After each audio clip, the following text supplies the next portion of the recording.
कृष्णा, राधे राधे। आप सभी का दिन शुभ और मंगलमय हो। हर दिन नियम से सुबह के समय माघ मास महात्म्य की कथाएं और शाम के समय श्री पद्म पुराण की कथाएं सुनेंगे। अगर आप हमारे चैनल पर इन कथाओं को हर दिन सुनना चाहते हैं तो हमारे चैनल को अभी सब्सक्राइब जरूर कीजिएगा। कथा अगर अच्छी लगे तो प्लीज वीडियो को लाइक करके कमेंट करके जरूर बताइएगा। आज आप रसपान करेंगे माघ मास महात्म्य के 10वें अध्याय का। इससे पहले के अध्याय में आपने सुना था कि किस प्रकार मुनि ने पिशाच को सुमार्ग बतलाया कि माघ मास में प्रयाग में जाकर स्नान करने से तुम्हें पिशाच योनि से मुक्ति मिल जाएगी। पिशाच ने मुनि के कहे अनुसार प्रयाग में स्नान किया, जिससे उसे प्रेत योनि से मुक्ति मिल गई। तब मुनि कहते हैं कि अब मैं तुमसे गंगा यमुना के संगम का वर्णन करता हूँ, जिसके जल की एक बूंद के स्पर्श से केरल देश का ब्राह्मण भी मुक्त हो गया था। तब ऋषि के ऐसे वचन सुनकर वह प्रेत अपने मन में महान शांति का अनुभव करने लगा, मानो उसके सभी दुख दूर हो गए हों। पिशाच मुनि से कहने लगा, हे मुनिवर, केरल देश का ब्राह्मण किस प्रकार मुक्त हुआ, ये कथा कृपा करके आप विस्तार पूर्वक कहिए। देवद्युति कहने लगा, केरल देश में वासु नाम वाला एक वेद पारंगत ब्राह्मण था। उसके बंधुओं ने उसकी भूमि छीन ली थी, जिससे वह निर्धन और दुखी होकर अपनी जन्मभूमि त्याग कर देश विदेश में घूमता किसी व्याधि से ग्रस्त होकर मृत्यु को प्राप्त हो गया। उसका कोई भी बंधु बांधव नहीं था, जिस कारण उसकी अंतिम क्रिया भी विधिवत संपन्न नहीं हुई और न ही उसकी दाह क्रिया हुई।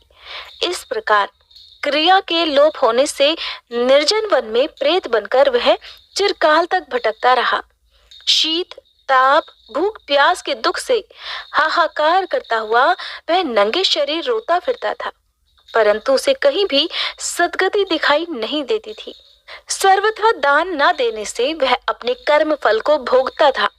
जो लोग अग्नि में आहुति नहीं देते, भगवान का पूजन नहीं करते, वे आत्मविद्या का अभ्यास नहीं करते।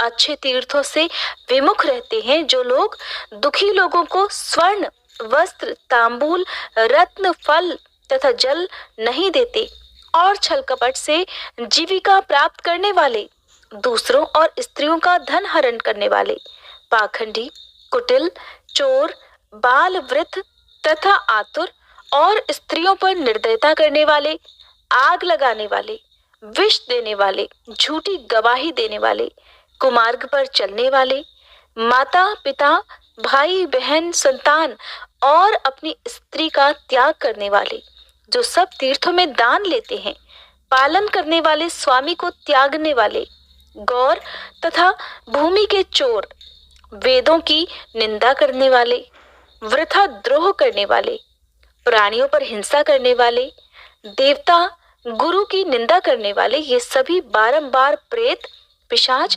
राक्षस और अन्य बुरी योनियों में जन्म लेते हैं। इसलिए बुरे कर्मों से बचकर धार्मिक कार्य तथा यज्ञ, दान और तप आदि कार्य करने चाहिए, क्योंकि कर्म फल अवश्य ही प्राप्त होता है। इस प्रकार प्रेत की गति देखकर पाप कर्म कदापि नहीं करने चाहिए। ब्राह्मण कहने लगा कि इस प्रकार उस केरल ब्राह्मण ने उस पर्वत पर अधिक समय बिताकर एक मार्ग में एक पथिक को देखा, जो 2 गगरियों में त्रिवेणी का जल लिए हुए था। आनंद पूर्वक वह भगवान के चरित्र का गान कर रहा था। प्रेत ने उसका मार्ग रोक लिया और कहने लगा, तुम डरो मत, इस गगरी का जल मुझे पिलाओ, नहीं तो मैं तुम्हारे प्राण ले लूंगा। देवद्युति कहने लगा, दुखी, निर्बल, नंगे मुरझाए हुए तुम कौन हो? पैरों से पृथ्वी को स्पर्श ना करके चलते हो।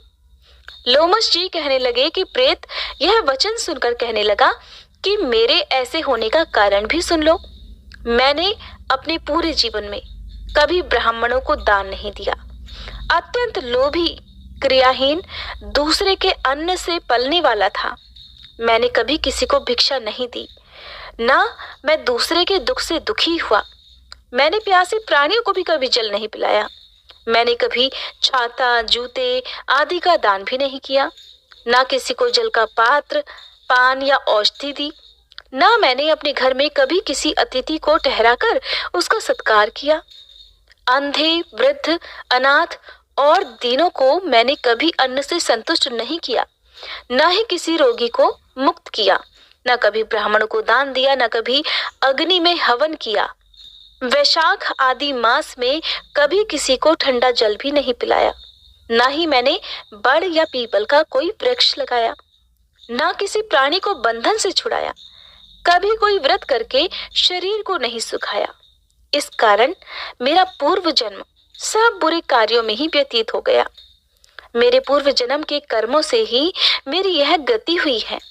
इस वन में व्याघ्र, भेड़िए से बचा हुआ मांस और जंतुओं के खाने से गिरे हुए फल, वृक्षों पर लगे हुए सुंदर फल और झरने का सुंदर जल सभी मिलते हैं, परंतु देव इच्छा से मैं कुछ भी नहीं खा सकता।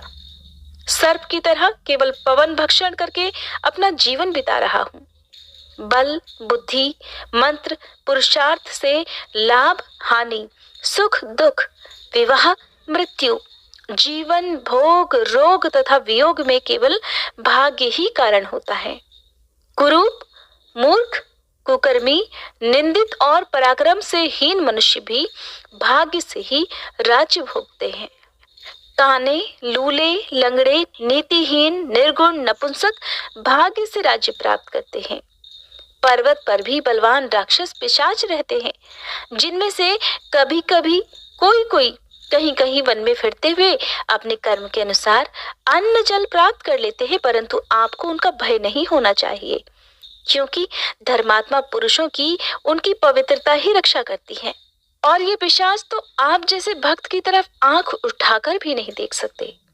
जो नारायण भगवान की भक्ति से पवित्र रहता हो, उसको भूत, प्रेत, पिशाच, पूतना कोई बाधा ही नहीं दे सकते।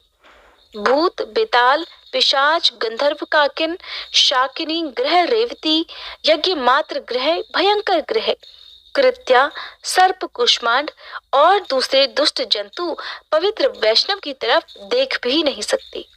जिसकी जिह्वा पर गोविंद का नाम, हृदय में वेद तथा श्रुति विद्यमान है और जो पवित्र दानी है, उनको कभी भय हो ही नहीं सकता। हे ब्राह्मण, इस प्रकार कर्मों का फल भोगता हुआ मैं यहाँ पर रहता हूँ। ऐसा सोचकर मैं शोक नहीं करता। एक वृतांत तुमसे बताता हूँ, ध्यान से सुनिए। एक बार ज्वालिनी नदी के किनारे पर मैं गया हुआ था। वहां पर घूमते हुए मैंने एक सारस के वचनों को सुना था। वह पथिक कहने लगा कि हे प्रेत, तुमने सारस के वचन किस प्रकार और क्या सुने थे, सो कृपा करके कहिए। तब वह प्रेत कहने लगा कि इस वन में कुहरा नाम की नदी पर्वत से निकली है। मैं घूमता घूमता उस नदी के किनारे जा पहुंचा और थकावट दूर करने के लिए कुछ क्षण वहां पर ठहर गया। उसी समय लाल मुख और तीखे दांतों वाला एक बड़ा बंदर वृक्ष से उतरकर जल्दी से वहां पर आया, जहां पर उस समय एक सारस सोया हुआ था। उस चंचल बंदर ने कई पक्षियों को देखकर उस सोए हुए सारस को दृढ़ता से, बड़ी मजबूती से पैरों से पकड़ लिया। कहीं ये चंचल बंदर हमें ना पकड़ ले, ये सोचकर बाकी पक्षी तो वहां से उड़ गए, लेकिन क्योंकि बंदर ने उस सारस को पैरों से पकड़ा हुआ था, जिस कारण सारस वहां से उड़ नहीं पाया। सोए हुए सारस की जब नींद खुली, तब वह अपने सामने एक बंदर को देखकर भयभीत हो गया। कहीं ये बंदर मुझे नुकसान न पहुंचा दे, इस डर से वह सारस हाथ जोड़कर बड़े ही मधुर स्वर से उससे कहने लगा कि हे बंदर, तुम बिना अपराध मुझे क्यों दुख दे रहे हो? इस संसार में राजा भी केवल अपराधियों को ही दंड देता है, और मैंने तो कोई अपराध नहीं किया। और तुम्हारे जैसे श्रेष्ठ प्राणी तो किसी को पीड़ा भी नहीं देते। हम अहिंसक और दूसरों के कर्मों को नहीं देखते। जल की काई खाने वाले, आकाश में उड़ने वाले, वन में रहने वाले, अपनी स्त्री से प्रेम करने वाले, दूसरों की स्त्री को त्यागने वाले, दूसरों की बुराई से दूर रहने वाले, चोरी न करने वाले, बुरों की संगति से एकदम दूर, किसी को कष्ट न देने वाले हैं। सो इस प्रकार मुझे निरपराधी को हे बंदर छोड़ दो। सारस बंदर से कहने लगा कि मैं तुम्हारे पहले जन्म के वृतांत को जानता हूँ। अगर तुम जानना चाहो तो मैं इस बारे में तुम्हें बता सकता हूँ। सारस के ऐसे वचन सुनकर वह बंदर उसको छोड़कर उससे थोड़ी ही दूर पर बैठ गया और कहने लगा कि तुम मेरे पूर्व जन्म के वृतांत को कैसे जानते हो? तुम अज्ञानी पक्षी हो और मैं वन में घूमने वाला हूँ। तब सारस कहने लगा कि मैं अपनी जाति की स्मृति के बल से तुम्हारे पूर्व जन्म का सब वृतांत जानता हूँ। तुम पूर्व जन्म में विंध्य पर्वत के राजा हुआ करते थे और मैं तुम्हारे कुल का पूज्य पुरोहित था। तुम राजा होकर अपनी प्रजा को पीड़ा दिया करते थे। विवेकहीन तुमने बहुत सा धन इकट्ठा किया था। सो वानर, प्रजा की पीड़न रूपी अग्नि की ज्वाला से तुम पहले ही तप चुके हो। पहले तुम कुंभीपाक नरक में गिराए गए। तुम्हारे शरीर को नरक में 3000 वर्ष बीत गए। फिर नरक से निकलकर बचे हुए पापों के कारण इस बंदर की योनि में आए और अब मुझे मारना चाहते हो। और तो और अपने पूर्व जन्म में तुमने ब्राह्मण के बाग से लूटकर बलपूर्वक फल भी खाए थे। उसका ये भयंकर फल हुआ कि तुम वानर और वनवासी हो गए। प्राणी अवश्यमेव अपने किए हुए कर्मों को भुगतता है, इससे देवता भी नहीं हटा सकते। इस प्रकार मैं सारस का जन्म लेकर भी अज्ञान से मोहित नहीं हुआ। इतनी बातें सुनकर वह वानर कहने लगा कि यदि तुम ठीक ही जानते हो तो फिर ये भी बताओ कि तुम पक्षी कैसे हुए। वानर की बात सुनकर सारस कहने लगा, मेरी दुर्गति का कारण भी सुन लो। तुमने नर्मदा नदी के किनारे पर सूर्य ग्रहण के समय बहुत से ब्राह्मणों के निमित्त 100 ढेर अन्न के दान किए थे। मैंने पुरोहिताई की मदद से थोड़ा सा ब्राह्मणों को दिया और बाकी सब मैं आप हर ले गया। इन ब्राह्मणों के द्रव्य का अपहरण करने के पाप से मैं पहले कालसूत्र नरक में और फिर रक्त करदूम नरक में, जहाँ पर बड़े बड़े कीड़े थे, रक्त और पीप से भरा हुआ नाभि तक नीचे सिर और ऊपर पैर किए हुए मैं उस दुर्गंध वाले नरक में कीड़ों आदि के द्वारा काटा गया और फिर 3000 वर्ष तक मैं उसी यातना को भुगत रहा था।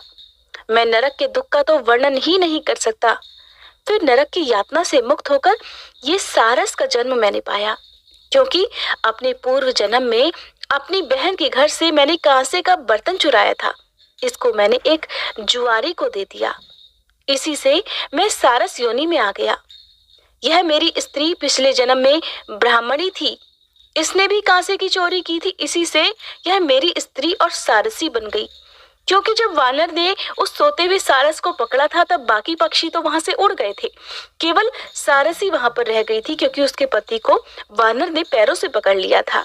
सारस उस वानर से कहने लगा कि तुमने कर्मफल की बात तो सुन ली, अब भविष्य की बातें भी सुनो कि भविष्य में क्या होगा। अब मैं, तुम और मेरी यह स्त्री भी हंस बनेंगे और कामरूप देश में सुख से निवास करेंगे। फिर इसके पश्चात गौर योनि में और फिर जाकर दुर्लभ मनुष्य योनि को प्राप्त होंगे। इसमें मनुष्य पाप और पुण्य दोनों ही कर सकता है। इस प्रकार भगवान शिव की माया से यह सारा जगत मोह को प्राप्त होता है। इस प्रकार न केवल हम बल्कि संसार के सभी जीव प्रवृत्ति मार्ग में फंसकर ही अच्छे और बुरे कर्म किया करते हैं और उन्हीं का फल भोगते हैं। इसलिए सभी प्राणियों को धर्म का सेवन करना चाहिए, धर्म का पालन करना चाहिए। देवता, असुर, मनुष्य, व्याघ्र, कीड़े मकोड़े सभी से कंटक रूपी मार्ग नहीं छूट पाता। केवल वेदांत जानने वाले योगी ही इस मार्ग से बच सकते हैं। इसी कारण बड़े बड़े महात्मा भी कर्म फल को नहीं टाल सकते। उपाय से और बुद्धि से कोई भी इसे नहीं बदल सकता। तुम पहले राजा थे, फिर नरक में गए और अब बंदर की योनि को प्राप्त कर तुम इस वन में भटक रहे हो और फिर भी ऐसा ही जन्म पाओगे। ऐसा विचार कर आनंद पूर्वक और धैर्य रखकर विचरते हुए काल की प्रतीक्षा करो। तब वानर ने कहा कि पहले जन्म में मैं तुम्हारी पूजा करता था, अब तुम मुझे प्रणाम करते हो। तुम जाति के स्मरण से मेरे पूर्व जन्म के वृत्तांत को जानते हो। आनंद पूर्वक रहो, तुम्हारा कल्याण हो। तुम्हारे वचनों को सुनकर मैं मोह रहित होकर वन में विचरूंगा। प्रेत कहने लगा कि हे पथिक, मैंने नदी के तट पर बंदर और सारस का ये संवाद सुना, तब जाकर मुझे बोध हुआ कि मोह और शोक का नाश हो गया है। तब वह प्रेत उस पथिक से गंगा जल मांगने लगा, जिसे उस पथिक ने एक मटके में रखकर अपने सिर पर धारण किया हुआ था। प्रेत कहने लगा कि हे पथिक, मैं इस समय तुम्हारे पास जो यह गंगा जल है उसे मांगता हूँ, क्योंकि मैंने इसका बहुत कुछ महात्म्य सुना है। मैंने इस पर्वत पर गंगा जल का बड़ा अद्भुत आश्चर्य देखा था, इसीलिए ये जल मैं तुमसे मांगता हूँ। इस समय मैं प्रेत योनि में पड़ा हुआ महान दुख भुगत रहा हूँ। एक ब्राह्मण अनाधिकारी को यज्ञ कराकर ब्रह्म राक्षस हो गया। वह हमारे साथ 8 वर्षों तक रहा।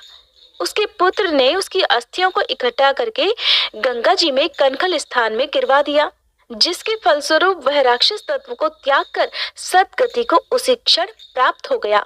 मैंने प्रत्यक्ष देखा है, इसीलिए मैंने तुमसे इस गंगा जल को मांगने की प्रार्थना की है। मैंने अपने पहले जन्म में तीर्थ स्थानों में बड़े बड़े दान लिए थे और उनका प्रायश्चित नहीं किया था। इसी से मैं हजारों वर्षों तक इस प्रेत योनि, जिसमें अन्न और जल मिलना अति दुर्लभ है, दुख पा रहा हूँ। इस योनि में मुझे हे पथिक हजारों वर्ष बीत गए। इस समय यदि आप जल देकर मेरे प्राणों को जो कंठ तक आ गए हैं बचा सकते हैं तो बचाओ। कुष्ठ आदि रोग से भी मनुष्य प्राणों को त्याग करने की इच्छा नहीं रखता।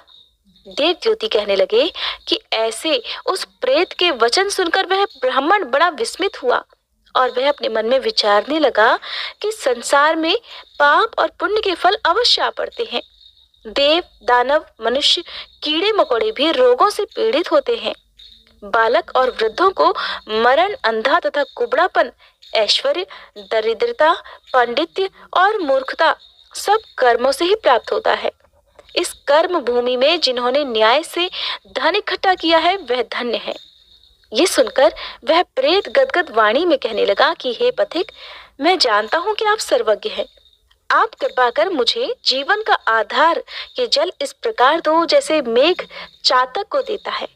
तब पथिक कहने लगा कि हे प्रेत, मेरे माता पिता भृगु क्षेत्र में बैठे हुए हैं। मैं ये जल उन्हीं के लिए लेकर आया हूँ। अब बीच में तुमने गंगा जी के संगम का जल मांग लिया, इसलिए मैं इसी धर्म संदेह में पड़ गया हूँ। क्या कांड वस्तु में यज्ञों को इतना नहीं मानता जितना प्राण रक्षा को मानता हूँ। इसलिए प्रेत को जल देकर तृप्त करके ही अपने माता पिता के लिए मैं फिर से जल लेकर आऊंगा।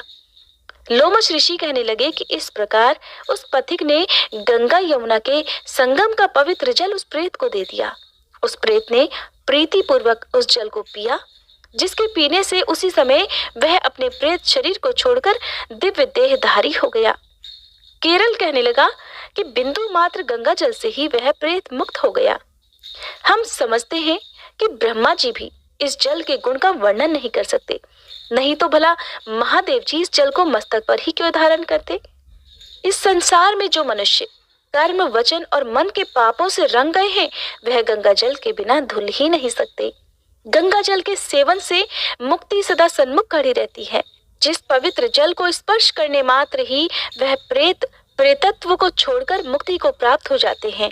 जो गंगा जी में स्नान करते हैं वह वैष्णव पद को प्राप्त होते हैं। यदि संबंधी लोग गंगा जल से तर्पण करें तो नरक में रहने वाले पितर भी स्वर्गलोक को चले जाते हैं और स्वर्गलोक में रहते हुए ही ब्रह्मत्व को प्राप्त होते हैं। गंगा जल के समान और कोई मुक्ति का साधन नहीं।